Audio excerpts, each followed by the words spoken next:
tunamtaka Rais wa Jamhuri ya Muungano wa Tanzania Samia Suluhu Hassan kupitia Wizara ya Michezo kuiangalia vizuri TFF na ikibidi washinikizwe wajiuzuru kwa hiari yao wenyewe.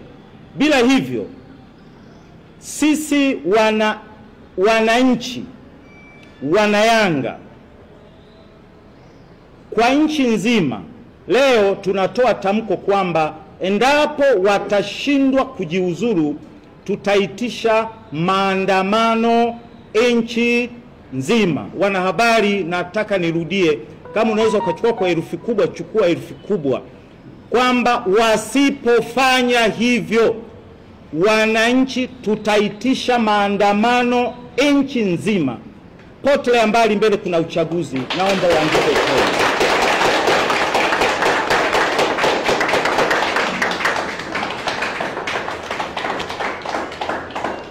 Hili ni tamko tumeliweka, na ninawaomba waratibu wa mikoa yote ambayo wamefanya na ambao hawajafanya tuweke siku na tujiandae. Zisipotimia tutaanzisha maandamano.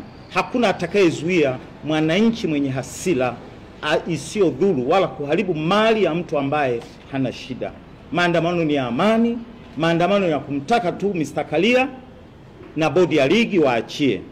Hii ndilo tamko letu wanayanga mkoa wa Iringa.